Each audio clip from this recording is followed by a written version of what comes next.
jadi dihadang kan di depan. So in the meantime ada anak-anak ya, bisa lah di situ kan anak-anak pejabat, anak-anak kolong. Mereka kontak, tahu nggak apa? Kebetulan sebelahnya itu kan markasnya PM. Udah nih drum simpen, ya salah sibuk kan karena sekolah. Terus kepengen main drum, pas diambil itu tom-tom yang tadinya bulat udah jadi lonjong. Memuai. Orang Sandy Luntungan nggak mungkin melakukan itu, ya kan? Tanpa bantuan satu oknum yang luar biasa itu, yaitu ya Holy Spirit. Yes. Can I borrow your drum? Sure. Saya bilang gini luar biasa, please tune up my drums. Saya pasti ada di soundchecknya. Di soundcheck bahkan. Wow. Kenapa? Karena nggak bisa beli tiket malamnya. Oh gitu. Oh. Jadi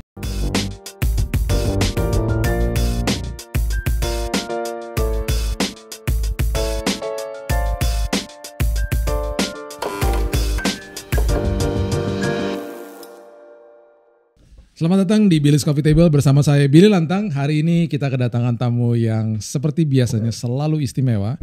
Dan karena saya suka musik, jadi saya senang banget ngobrolnya sama dia. Namanya Bang Sandy Luntungan. Yeay! Thank you Bang Sandy. Thank you juga sama-sama Bung Billy. Semua musisi-musisi pastinya tahu siapa Bang Sandy Luntungan. Seorang drummer yang sudah kondang dari zaman dulu.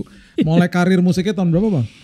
Pertama kali main musik di depan umum itu bukan Jakarta Fair pertama kali. Jakarta Fair pertama kali. Yes, dan itu belum di Kemayoran dong. Di Kemayoran. Masih sorry, yang masih Monas. Yes, ya, di Monas. Ya, itu tahun berapa? 20 Juli 1968. 1968. Gila. Kenapa saya tahu detail? Karena kemarin baru browsing. Oh gitu. 1 Juli. No, 20 Juli. 20 Juli 1968. Wow, itu gue baru lahir tuh tahun itu. Tahun 68 tuh gue baru lahir tuh. Wow. Terus dengan perjalanan waktu SMA di? SMA 4. SMA 4 Jalan Batu ya? Jalan Batu. Musuhnya SMA 7 dulu. SMA itu. Gambir. Udah. Pernah berantem sama Budut gak? Pernah sekali. Pernah sekali. Tapi yang paling sering sih sama 7. Jadi 7. Satu waktu itu pernah kita tuh nggak bisa pulang. Karena kita kan posisinya di belakang. Iya. Nah, Jalan Batu. Jadi dihadang kan di depan. So in the meantime ada anak-anak ya, bisa lah di situ kan anak-anak pejabat, anak-anak kolong. Mereka kontak, tahu nggak apa? Kebetulan sebelahnya itu kan markasnya PM. Oke. Nah, Perpos. Jadi dibuka pintunya, kita semua suruh naik truk itu tutup. Keluarnya lewat ini kantor PM kan. Jadi kan nggak ada yang kelihatan kan, ditutup semua. Jadi terus kita diantar sampai di Queenie Keramat Kitang, baru dilepas suruh pulang masing-masing. Wow, dan nggak ada yang lihat tuh ya, nggak ada yang tahu ya. Iya, memang sengaja dibikin gitu karena kalau lewat depan kan pasti mereka curiga. Iya. Wow. Nah, yang kacaunya juga kadang-kadang tuh 7 kompak sama 1. Oh, dulu 7 gabung sama 1. Pernah sekali 7 gabung sama 1 menyerang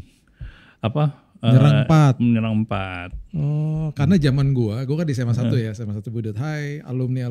Hai alumni SMA 4. Kita justru dulu di SMA 1 nggak pernah berantem sama 4. Zaman gua tahun 80-an.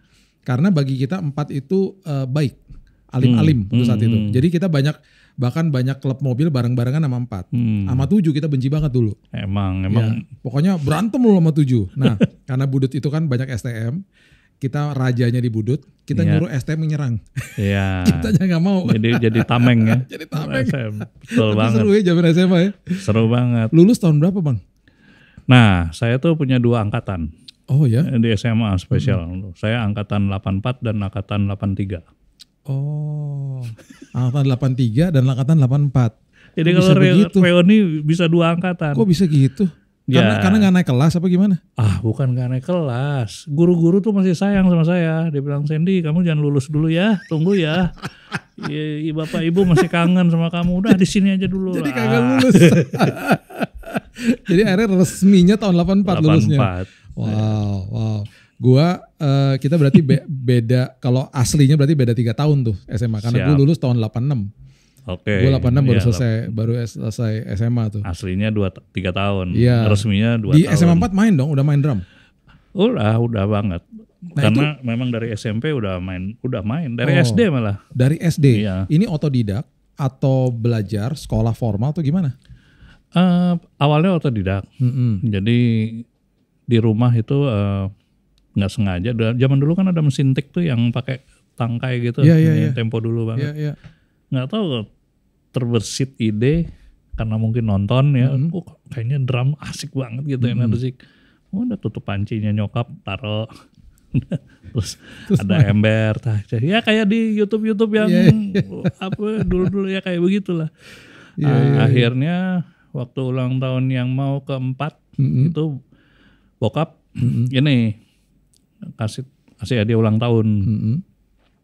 Dikasihlah waktu itu kan mobil-mobil yang bisa jalan sendiri itu kan udah hebat banget tuh kan.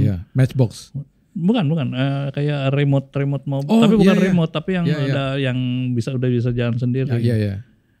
Oke, kasih, tapi terus kayaknya dia lihat kok ini anak ya pay attention-nya biasa aja gitu.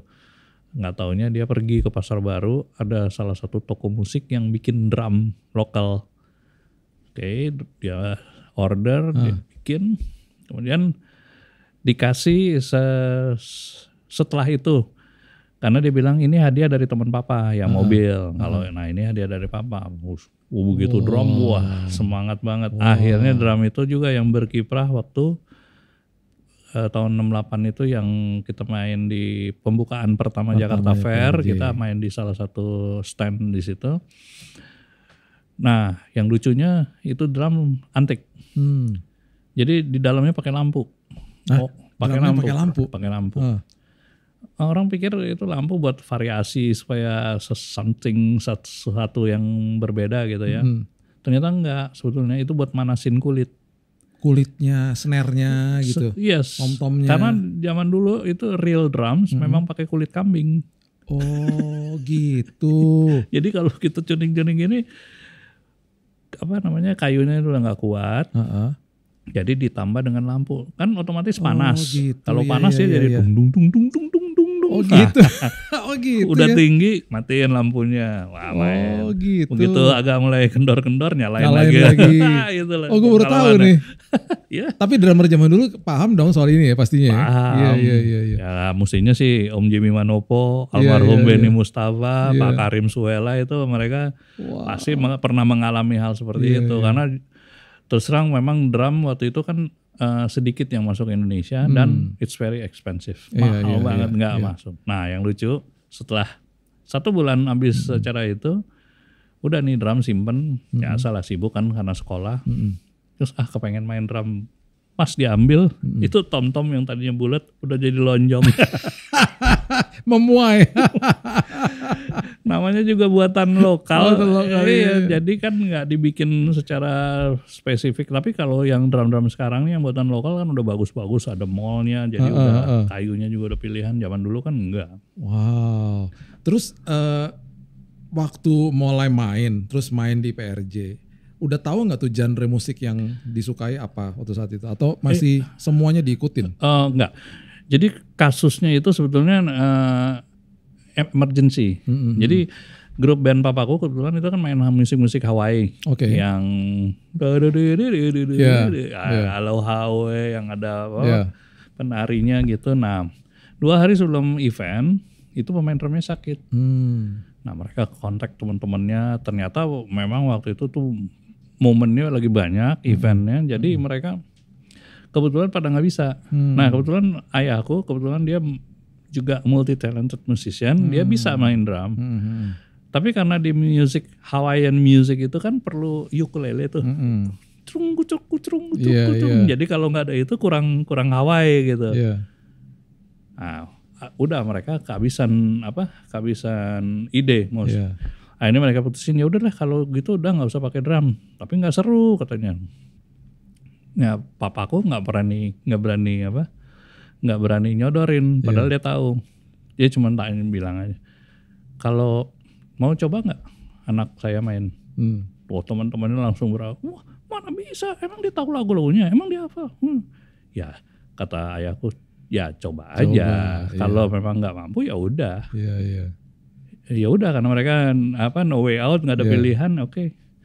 Nah akhirnya singkat cerita saya latihan dan bisa ngikutin. Kenapa? Karena selama papaku latihan kan aku ikut. Nah ini kan dengar musik, dan anak-anak kecil itu kan cenderung memorinya kan bagus banget ya. Udah finally ya I did it in gitu ceritanya. Terus kita pasti semuanya mungkin yang anak zaman dulu tahu lah ya, ada band namanya Staff. Yep. Dan itu Sandy Luntungan, ada Ikang Fauzi, ADMS, nah, ada Reddy Nur. Nah itu band keren banget sih ya. Amin. Dan ternyata ada kisah di balik itu ketika berjumpa dengan seorang vokalis. Ceritain deh coba deh. Seru tuh cerita itu. Iya kan? Iya waktu itu tahun 80 kita mau rilis album, ceritanya dikumpulin. Sebetulnya cikal bakal dari Staff itu ada lagi grupnya kita waktu SMP, namanya tuh Rara Gadi. Itu isinya ada almarhum Riza Arsyad, almarhum Iwan Arsyad juga kakaknya Riza, kemudian sama Reddy Nur. Nah kita tuh berempat bikin itu. Udah selesai itu si siapa nih Reddy ikut gabung berteman nih sama anak-anak SMA 3. Nah, ketemulah ADMS, Ikang Fauzi. Itu anak-anak SMA 3 ya? Reddy Nur. Ya, mereka ada juga bandnya dulu namanya Air. Adi, Ikang, Reddy. Oke. Nah, ketemu bikin. Kebetulan ADMS ditawarin sama salah satu label record pada waktu itu yang cukup bonafit lah. Jackson Record untuk bikin, karena waktu itu lagi tuh band-band. Ayo dong kamu bikin apa? Ya udah deh kita mau bikin band ini. Nah, direkrut satu persatu. Ikang sebetulnya main drum. Cuman Ikang sebetulnya main drum di SMA 3 dia main drum. Cuman karena di grup yang mau si Adi form ini itu dia lebih si produsernya juga suka nih karakter vokalnya Ikang, kan ciri khas tuh. Kedengeran begitunya, ini pasti Ikang. Ini siapa? Oh ini pasti Vina, ini pasti Harvey, udah ketahuan gitu kan, jadi punya ciri. So kita bikin. Nah zaman dulu kita rekaman itu benar-benar 1 bulan itu 24 hours itu the studio is ours. Jadi tiap hari itu ya? Tiap hari. Ya, berjalan 1 minggu, kemudian tiba-tiba si produsernya bilang, besok saya mau ganggu waktu rekaman kalian, cuma paling setengah jam lah. Saya mau audisi seorang penyanyi, boleh nggak?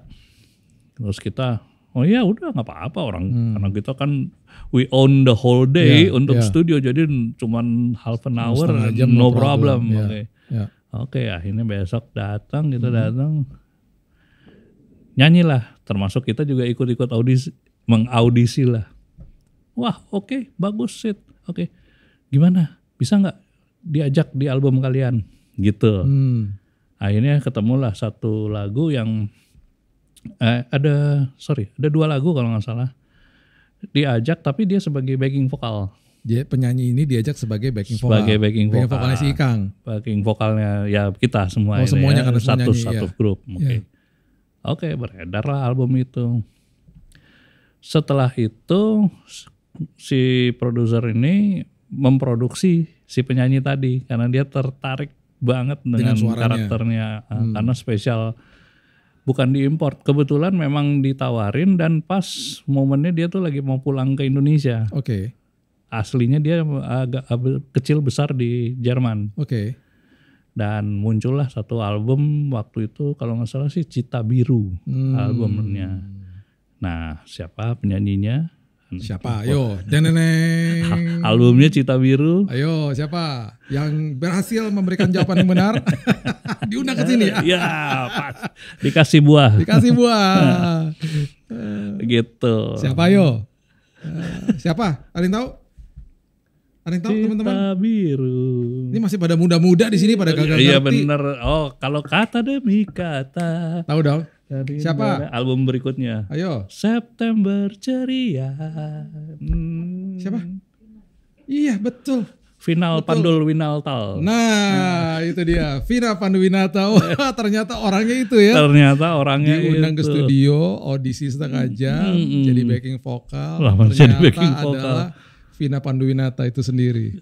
Itu dia. Ada tuh yang tadi tuh yang kita searching Iya, di iya. apa di Kalau band staff itu masih ada kalau di search cari aja di YouTube masih ada ya. YouTube masih Iya, ada. Kalau iya, di iya. Spotify kayaknya nggak ada yang upload. Nggak ada yang upload. Ayo dong kalau ada yang punya upload lah di Spotify ya. Keren banget soalnya. Amin. Terus sampai satu hari Bang Sandy ini nggak punya ya itunya ya, kasetnya zaman-zaman itu belum ada ya. Mungkin ada tapi hilang ya. Ada ya, apa seiring berjalannya waktu hilang, dan kita juga waktu itu kan nggak terlalu care apa bagaimana, dan waktu proses mulai ada CD kita lupa tuh untuk repro ke CD. Tapi aku rasa sih Mas Adi masih ada, cuman belum minta aja. Siapa yang nonton kalau misalnya nih masih ada kasetnya staff grup ya. Nanti kontak di IG-nya Bang Sandy, kirimin dong satu, kasihan nggak ada kasetnya dia. Karena gue baru denger nih ceritanya nih, katanya di Blok M ya katanya ya. Iya. Di Blok M kan itu jual kaset-kaset vintage ya, Vintage, Bang Sandy ya. Ya. Ternyata ada yang punya. Ada, bener ya? ada yang jual. Tetapi harganya ajubillah minasaidilrajim. Aduh. masa gue cerita sama gue dijual 1 juta karena cuma satu. Terus udah dikasih tahu ini mau yang beli anak bandnya juga, ini nggak peduli lah karena memang vintage ya, udah langka. Vintage dan mereka kan bisnis. Iya. Nah, yang lebih parah lagi yang Rara Gadi yang bandku sebelumnya itu 2 million. 2 million dan itu ada kasetnya harganya 2 juta. Ada. Wow. Siapa yang sedang menonton kalau masih ada kasetnya staff atau Rara Gading. Kasih tahu dong, kasih tahu sama dia. Kasih lah, kalau punya 2, siapa tahu punya 2. Karena adik gua itu kolektor CD. Dia punya CD tuh hampir sekarang mungkin 10.000 kali ya CD-nya dia. Dan dia masih ada kaset-kaset zaman dulu. Yang zaman-zaman Aquarius, Team Record gitu-gitu tuh. Yang album-album zaman dulu sama juga yang artis-artis Indonesia masih ada, disimpan sama dia. Dan rapi banget. Jadi masih diputer, dibersihin gitu-gitu. Apik lah orangnya. Sampai juga vinyl juga dia punya lah banyak. Setahu gue sih mungkin nggak ada, tapi kalau misalnya sampai ada, gue kasih lu ntar. Siap. Aduh, praise the Lord banget itu kalau memang masih ada. Nah terus selama berkarir nih ya, Bang Sandy main drum, semua orang juga tahu. Pasti kan sering diundang ke album-album, main sebagai kayak personelnya Toto nih, main di album ini, sana sini. Itu gimana tuh? Iya, pernah sih beberapa kali bantuin siapa? Yopi Hitam, kemudian Dodo Sakaria, Malum, siapa lagi ya waktu itu ya. Lumayan banyak sih kalau untuk session player gitu. Ya. Untuk gospel juga kebetulan bantuin si Joseph Jafar nih. Grupnya yang Dignify gitu. Itu juga lucu tuh saya. Jadi kisahnya tiba-tiba si Ocep, Kak Sandy bisa nggak bantuin kita rekaman? Oke, boleh. Hari ini ya oke. Kirim dong lagunya. Oke, begitu dia kirim contoh soal lagunya. Aku denger, loh Cep, ini kan udah ada drumnya. Iya, tapi kita mau versi lain. Maksudnya? Iya, deh pokoknya Kak Sandy bisa nggak gitu. Enggak, aku bilang akhirnya udah ya aku oke kan. Iya. Aku pikir cuma 1 lagu, tentunya 10 lagu, 1 album. Wow. Itu 2012 apa kalau nggak salah. Oke. Singkat cerita di studio aku tanya, ngobrol, ini kan kalian grup kan udah punya pemainnya dong. Ya, kenapa? Iya, nggak apa-apa. Kita udah ngomong sama drummernya bahwa untuk recording mereka mau untuk aku yang main isi. Oke ya, berarti no hard feeling dong. Kan biar gimana pun juga kan nggak enak ya. Nggak enak. Enggak, benar kita udah ngomong serius ya. Bahkan drummernya juga datang. Dan nggak apa-apa juga. Iya dia. Wow. Oke, karena untuk recording menurut Ocep dia maunya ini. Oke, udah ikut. So jam 10 kita set up. Jam 11 sound balancing, setengah 12 kita makan, setengah 1 kita mulai. Kira-kira jam 2:30 selesai 10 lagu. Wow, that fast selesai tuh ya. Wah. Itu juga amazing tuh ya. Ya aku juga percaya bahwa seorang Sandy Luntungan nggak mungkin melakukan itu, ya kan? Iya. Tanpa bantuan. Iya. satu oknum yang luar biasa itu, yaitu ya Holy Spirit. Yes. I believe in that. Amin. Okay? Amin. Aku kan nggak ada papanya. Tapi ketika itu memang aku punya kebiasaan begini. Jadi begitu dengar, karena dia nggak kasih part. Kalau kasih part mungkin lebih cepat. Dia cuma kasih sampling audionya. Kayak aku dengar, wow ini lagunya agak rumit juga nih. Oke, aku bilang kasih aku waktu setengah jam ya. Oke. Jadi di studio aku tulis satu-satu. Oke. Nah itu belajar gitu di mana tuh bang? Belajar partitur gitu-gitu. Belajar sendiri? Enggak, kan tahun 1974 saya sempat masuk ke Yayasan Musik Indonesia. Atau namanya YMI dulu. Itu ada kolaborasi dengan Yamaha Music Foundation Jepang pertama kali itu. Nah di situ kita belajar drum, memang langsung harus bisa baca. Jadi bukan cuman sekedar main aja. Jadi udah mulai terdidik lah di situ. Nah ya, yang lucunya satu ketika pernah waktu itu masih, kalau teman-teman masih ingat nih, Bung Billy masih ingat juga, di TVRI ada acara Telerama. Yes. Kan? Ada Telerama yang orkes besar tuh. Nah waktu itu Om Iskandar udah wafat, diganti Om Isbandi. Nah Om Isbandi ini punya satu music director namanya juga Tony Suwandi. Nah beliau ini yang menanggung jawab. Jadi kita rekaman tuh ada satu studio di daerah Petojo Selatan gitu. Mungkin dia udah capek kan. Dia cuma nanya, Sen, kamu bisa aransemen gak?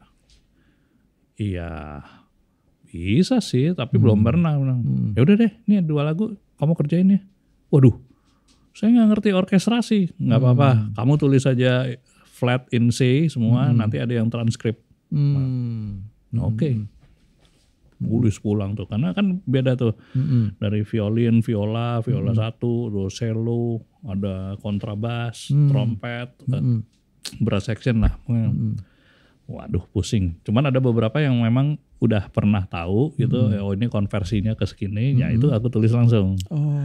Tapi kalau yang nggak tahu, ya misalnya Jola gitu, udah aku tulis in natural aja, nanti mereka transpose sendiri, di transkrip sendiri sama penulisnya. Singkat cerita jadilah tuh 2 lagu.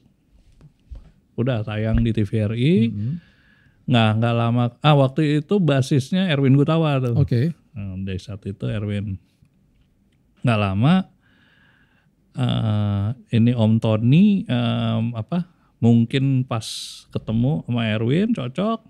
Erwin tuh mulai bikin aransemen sebagian besar. Saya masih kebagian 1 lagu. Saya nggak ini, tapi nggak apa-apa, kamu harus coba. Ya finally saya bisa lah, saya bikin gold dah. Nah setelah Erwin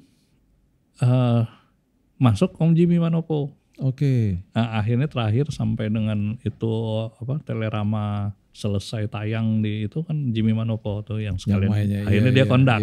Tadinya dia player, akhirnya dia kondak. Gitu ceritanya. Jadi itu menarik banget ya, karena di zaman itu nggak banyak orang se-skillful itu di zaman-zaman itu. Dan apalagi yang bisa baca partitur dan lain sebagainya.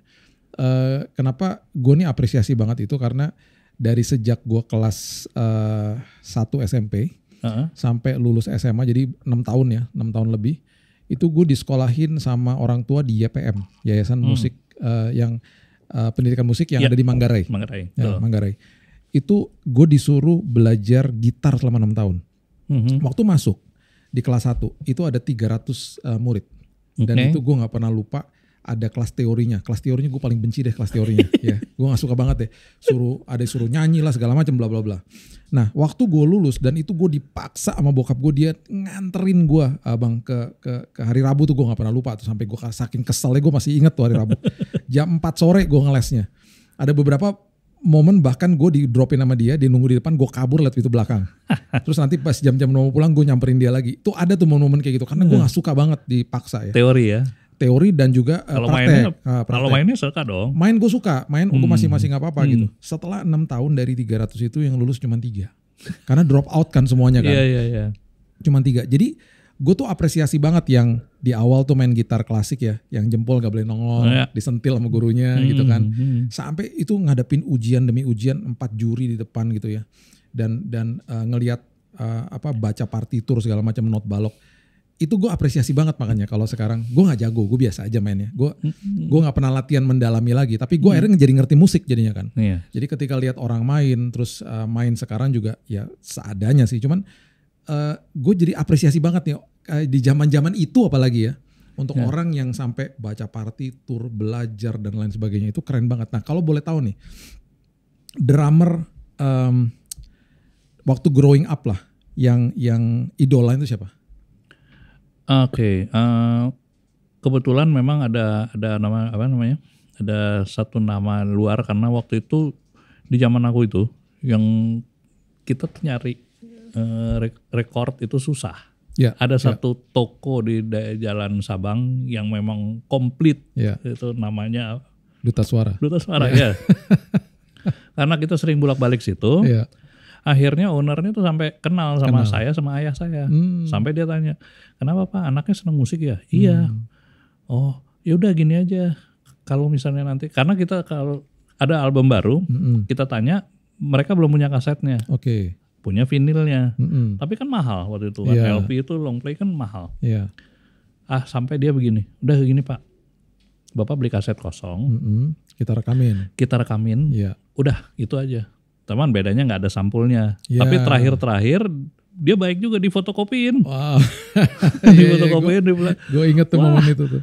Luar biasa. Nah, one of my favorite drummer pada saat itu adalah, mungkin namanya juga sama nih. Bukan Billy Lantang tapi Billy Cobham. Yes. Itu luar biasa. Itu drummer yang salah satu ciri dari beliau yang aku suka adalah drum tuningnya. Itu very spesifik. Sampai saat ini aku belum pernah dengar ada drummer yang bisa dapat tuningnya seperti dia. Wow. Nggak ada deh. Nanti coba deh. Iya. Gue jadi pengen denger lagi nih Billy Cobham. Iya. Wow. Karena waktu growing up, waktu SMA, salah satu, ya gue suka rock ya, udah pasti. Teman-teman gue tahu lah. Gue satu keluarga nih, gue adik-adik gue demen banget rock. Tapi kita juga dengerin yang lain-lain juga. Nah, salah satu yang kita dengerin waktu zaman growing up di SMA tuh adalah label GRP. Pastinya kan ada Dave Grusin, ada Lee Ritenour, terus kemudian ada Don Grusin, ada Bob James. Salah satunya Billy Cobham. Ya, dia session player juga dan kemudian punya album juga waktu saat itu kan. Nah, Billy Cobham itu dulunya tuh sebelum adanya JRP kan, dia munculnya masih zaman ada nama bandnya tuh Mahavishnu Orchestra. Yes, I know, Stanley Clarke gitu. Terus kalau nggak salah George Duke sempat gabung itu. Nah itu dia. Iya. Nah album itu yang ngeluarin dulu labelnya namanya Yes. Kaset di sini kan. Yes Record ya. Nah itu dia. Iya. Jadi aku banget denger si ini hampir drum soundnya tuh ya beda-beda tipis. Tapi begitu Billy Cobham main aduh nih orang. Iya, wow. And you know what? Saking saya ngefans sama dia, itu Tuhan emang baik. Tahun 84, I don't know, it's about 84 atau 85, itu kita pas lagi kontrak di salah satu hotel di Jakarta, di Saripan Pacific Hotel, main aku sama Om Kibot Maulana, Om Didi Cia, Jeffrey Talele. Tiba-tiba panitia salah satu konser, dia mendatengin super band. Nah di super band itu kebetulan ada si Lulu Purwanto, violis kita sama suaminya tuh Rene Helsdingen yang main piano. Nah drummernya si Billy Cobham. Wow. Wah aku mau nonton, mereka mau konser di Hotel Sahid Jaya. Tahu bagaimana? Mungkin setelah bertahun-tahun saya bilang, wah Tuhan memang baik. Kenapa? Saya tuh kepingin nonton. That's my idol. Tapi kan I have to work di Sari Pacific dan kalau saya mau nonton kan I have to pay. Oh iya. Tahu nggak kan yang terjadi apa? Ada something trouble with, nggak tahu di hotelnya atau gimana, sampai akhirnya panitianya tuh mesti pindahin konsernya itu ke satu tempat. Dan walhasil yang dipilih di Saripan Pacific. Wow. Di tempat kita main. Wow. I said, what? Wah. Wah. Terus orangnya humble banget tuh, uncle, I call him Uncle Billy. Akhirnya ketemu ya? Ketemu. karena dia waktu itu masih endorse drumnya tuh Tama kalau nggak salah. Oke. Sedangkan drum yang aku pakai tuh Yamaha. Oke. Dia sampai nanya sama aku, dengar kebetulan di situ. Ini yang punya drum setup ini siapa? Oh itu ada pemainnya. Oh saya boleh ketemu. Waduh, saya bilang. Dia mau ketemu. Itulah polite-nya orang luar. Wow. Mereka tuh datang nggak asal main. Tapi dia tanya dulu, ini drum siapa? Kalau memang drum rental, oke. Tapi kalau instrumen itu owned by somebody else, udah di setting soalnya ya. Dia pasti akan nemuin ownernya. Dia tanya, "Hey, I'm Sandy.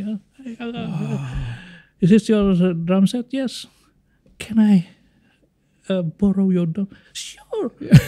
Saya bilang, "Ini luar biasa. Please tune up my drums."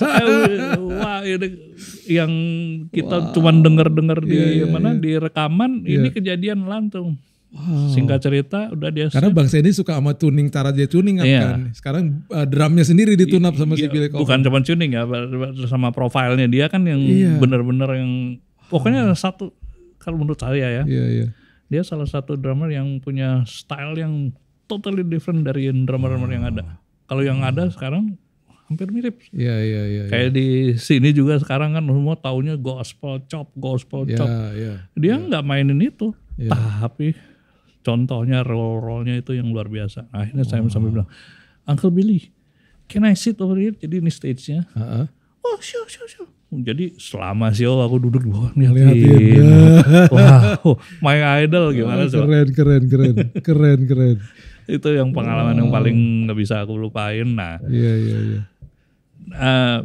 selang waktu berjalan mulai muncul, tapi bukan GRP, tapi ada muncul waktu itu Bob James kan. Yes. Kemudian Bob James itu salah satu drummer favoritnya dia adalah Steve Gadd. Iya. Suka main sama Chick Corea juga. Iya. Saya bilang ini lain lagi nih. Ini totally. Saya selalu melihat dari sisi soundnya, cara dia bermain tuh berbeda sama drummer-drummer yang ada. Yang gue gak pernah lupa dia punya stick drum namanya Vic Firth. Iya kan? Asik. Gue pasti ada tuh album Steve Gadd. Jadi dua itu yang aku idol. Wow, Steve Gadd juga gokil sih. Mainnya luar biasa juga. Ya, Steve Gadd kan inspiringnya si Dave Weckl. Oh iya, betul. Aku baca biografinya si Dave Weckl, dia memang kasusnya sama kayak aku, dia mengidolakan si Steve Gadd, dia nonton, makanya waktu Chick Corea bikin Electric Band dia di situ pakai sama masuk dia si siapa nih Weckl. Dia Weckl-nya iya. Itu waktu audisi juga lucu, jadi diumumin Chick Corea mau bikin Electric Band, buka audisi untuk drummer. Ada 1 sampai 18 kalau nggak salah, si Weckl tuh yang urutan ke-20. Wow, dan dia yang kepilih. Dari ada 40 yang mau audition. Begitu sampai dia bakal, oke, stop, close the audition. Dia aja langsung. Wow. Iya, gue ingat banget kalau kan dia ada yang Electric Band itu sama si Dave Weckl soalnya. Dave Weckl yang kalau yang acoustic band kan masih Chick Corea. Steve Gadd. Iya. Nah, ada satu lagi yang gue suka, Yellow Jacket. James Kennedy. Itu juga, itu suka gak? Suka banget, karena antik dia. Iya. Setting kanan, main kiri. Setting kanan tapi mainnya kiri. William Kennedy. Iya. William Kennedy namanya. Iya. Terus gue suka banget karena ada satu Yellow Jacket, dia ngiringin Michael Franks. Nama lagunya The Dream. Itu gue suka banget.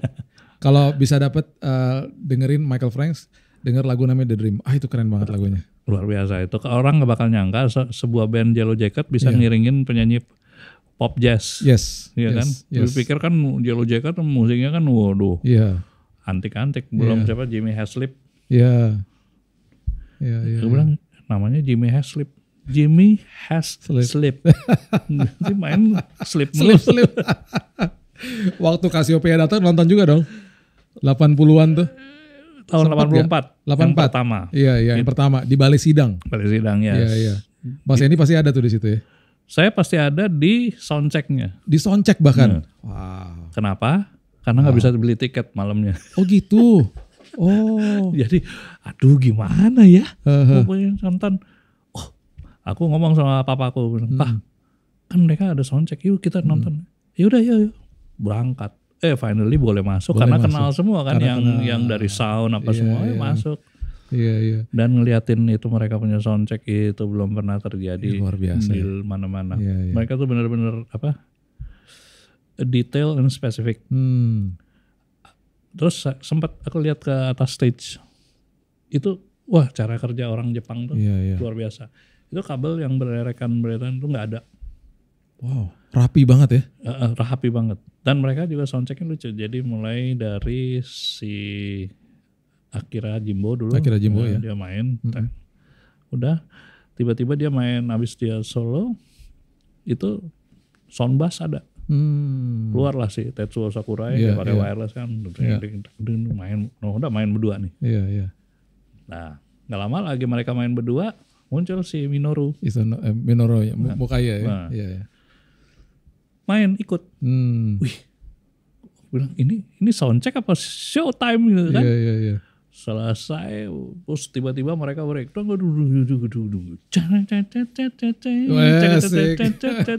Isenoro keluar. Mereka akhirnya main the whole song, satu lagu, udah, that's it. Bilang, aduh, aku nggak usah nonton malam, udah terjawab. Karena kan pertama soundcheck drum kan si Akira Jimbo udah solo. Iya. Wow, udah. Bilang itu benar-benar nggak ada. Dan quality soundnya itu memang bukannya karena pernah belajar di Yamaha Music Foundation, tapi aku bilang memang Yamaha luar biasa. Iya. Bertahun-tahun kemudian aku ngalamin itu 84, tahun 89 aku ikut itu yang namanya Yamaha Band Explosion. Dari sebetulnya itu harusnya Yamaha Band Explosion itu tahun 88. Dan finalnya juga di Tokyo di tahun 88 November. Tapi waktu itu si Kaisar Jepang meninggal. Nah, Budokan Hall itu ada di depan. Budokan tuh di depan palace-nya si Kaisar gitu. Jadi mereka masa berkabung. Iya. Akhirnya panitia mengundur waktunya pelaksanaannya ke Februari tahun 89. Tapi temanya tetap Yamaha Band Explosion 88. Nah, itu juga sedikit kesaksian juga tuh. Jadi waktu seleksi Jakarta, aku sama bandku waktu itu Emerald. Kita dapat the best drummer sama the best keyboardist. Wow. Terus seleksi tadi seleksi Jakarta, seleksi Indonesianya kita dapat the best keyboard, the best bass sama the best drummer lagi. Nah dari Indonesia dikirim ke festival Asia Oceania. Oke. Jadi itu Asia Oceania, jadi termasuk Australia ikut tuh. Oke. Finalnya bikinnya di Hong Kong. Nah itu waktu itu dapat the bassist sama the best drummer lagi. Wow. Udah 3 kali nih ya. 3 kali. Wow. Nah finalnya di Tokyo, tapi dibikinnya akhirnya di Fuji TV. Fuji TV itu hampir sama besarnya lah sama Budokan. Yeah. By the way yang nggak tahu Budokan itu tempat konser yang tahun-tahun 80-90 tuh, merinding lah kalau orang pada ngejar di situ ya. Ya sama kayak konser di sini Jakarta Convention Center lah seperti itu. Tapi itu yang Jepang punya memang gede banget kan. Gede banget ya. Oh udah gitu tahun 88 waktu final di Tokyo itu.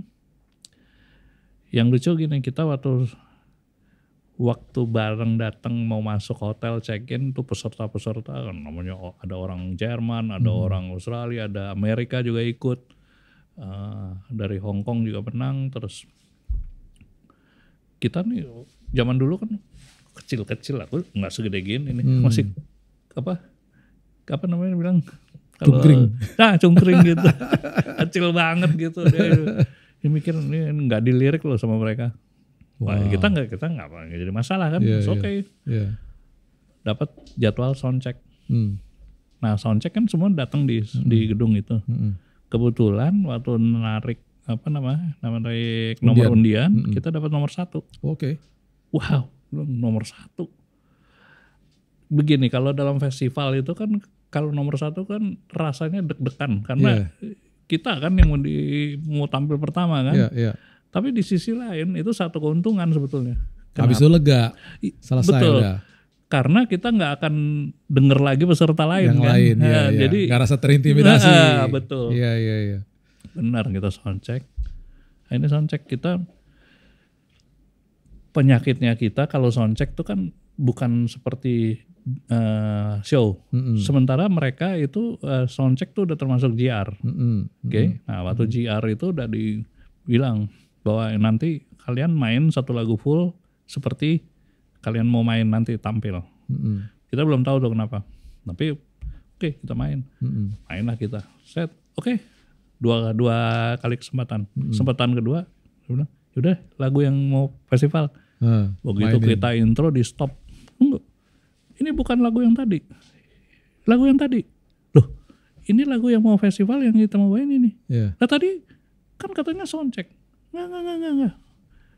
Kalian tentuin yang mana? Enggak, yang lagu ini. Oke, ya udah. Akhirnya kita dapat sekali lagi.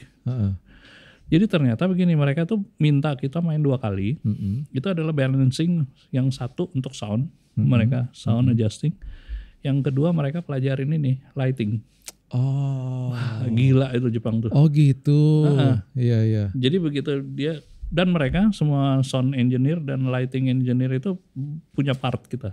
Iya. Mereka bisa baca not balok. Jadi dia tahu, oh ini gitar. Jadi begitu gitar, tak, lampunya langsung lampu situ. Ke gitar. Oke. Wow.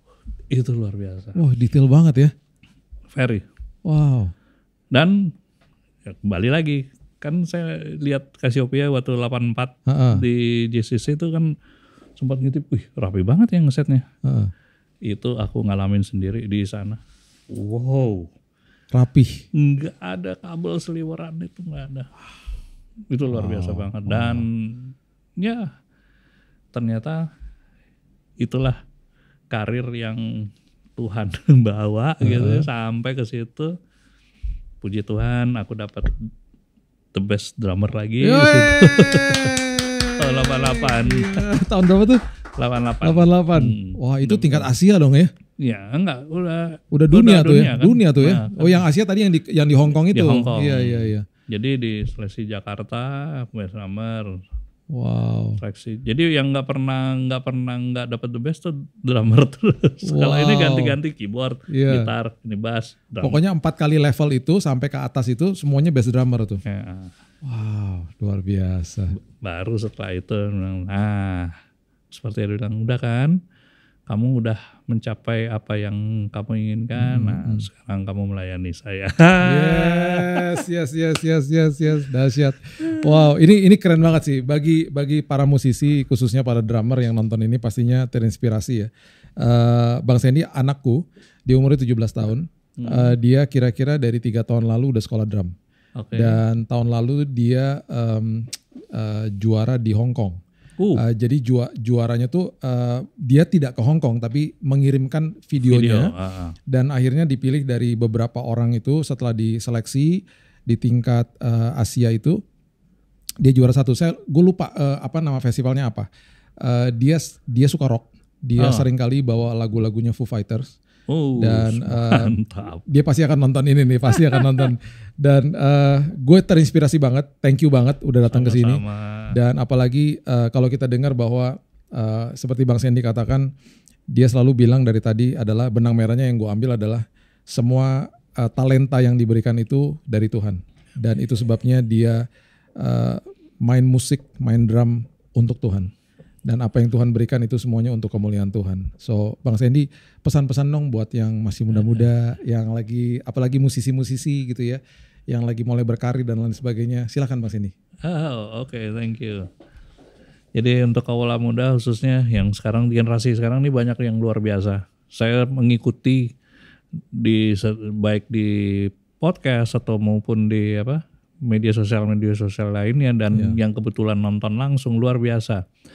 Tapi cuman satu yang saya titip pesan, skill kalian oke, tapi kalau kalian nggak nyanyi, and then it's not how you play from dari hati, itu musik akan kelihatan ya biasa aja, something different. Tapi ada satu drummer, saya sedikit cerita lagi. Ada satu drummer yang sekarang he passed away already. Namanya Jeff Porcaro. Itu salah satu drummer band dari Toto. Itu luar biasa. Dia mainnya biasa aja. Tapi ketika dia main tuh seakan-akan auranya dia tuh bisa bawa penonton sampai. Padahal dia jarang solo, fill in juga ringkas. Nah, artinya skill perlu. Apalagi inspiration perlu dari mana, dari semua drummer harus. Tapi yang penting jadikanlah kita sebagai kita sendiri. This is me, this is Sandy Lundungan ya. Dan percaya semua pasti punya tempat di hati fans masing-masing. Jadi kita nggak bisa klaim bahwa wah ini drummer ini lebih bagus, no. Sebetulnya saya lagi agak menentang itu karena kalau musik itu dinilai dari competition sebetulnya kurang tepat karena masing-masing punya ciri. Betul. Si ini punya ciri, begitu juga kalian. Nah, tapi satu hal yang penting yang kalian harus pahami bahwa sesuatu yang kalian lakukan dengan sepenuh hati dan senang dan sukacita, itulah yang akan menjadi pelornya gitu istilahnya. Nah, jadi jangan setengah-setengah. Atau kadang-kadang ada yang, aduh aku nggak bisa. Saya pernah mengalami, saya dengar satu pattern drum ini yang luar biasa. Saya coba, nggak bisa latihan. Begitu latihan, coba nggak bisa. Tahu nggak apa yang terjadi ketika ada momen di acara waktu itu, kita punya acara yang kayak model gospel concert gitu di Ratu Plaza tahun 93. Oh wow, iya. Itu IGM pertama kali. Ada satu lagu yang memberikan kesempatan drum untuk solo. I don't know why suddenly aku mau main solo itu. Well, I did it. Sampai saya tuh excited sendiri. Loh, kok saya bisa? Singkat cerita, selesai, semuanya puas, teman-teman pun juga. Wah, lu hari ini luar ini beda banget. Kok bisa begitu? Dia bilang ya. Karena apa? Kita persiapannya itu waktu awalnya, waktu kita latihan baik itu maupun pas hari H-nya itu benar-benar I feel the anointing. The anointing from God itu luar biasa. Jadi jangan bilang kita nggak mampu, bisa. Tapi mau nggak kita minta sama yang di atas? Kalau dia bisa, masa saya nggak bisa? Jadi yakin, jalan terus, dan tentunya jangan cuma mengandalkan your skill, tapi we have to andalkan satu oknum yang luar biasa. Pemberi talenta itu sendiri. Wow, keren. Thank you banget Bang Sandy. Thank you so much. Thank you so much. Hopefully to meet you again. Terakhir kita ketemu di sebuah cafe lagi jazz night. Nanti kalau ya seperti semua tahu lah, gue suka banget musik, jadi mungkin pasti kita bumping around lagi di tempat-tempat seperti begitu sambil nonton jazz. So semuanya yang sudah melihat postingan hari ini, episode hari ini, saya percaya kalian akan diberkati dan pasti mengambil sesuatu inspirasi dari kisahnya Bang Sandy. Dan selagi kamu bisa ngopi, selalu ngopi. Jangan lupa supaya hidup ini makin indah dan penuh sukacita. Kita ngopi dulu. Until next time, jangan lupa subscribe, like, dan juga follow Billy's Coffee Table di IG, di YouTube, dan juga di TikTok. God bless you. God bless you too.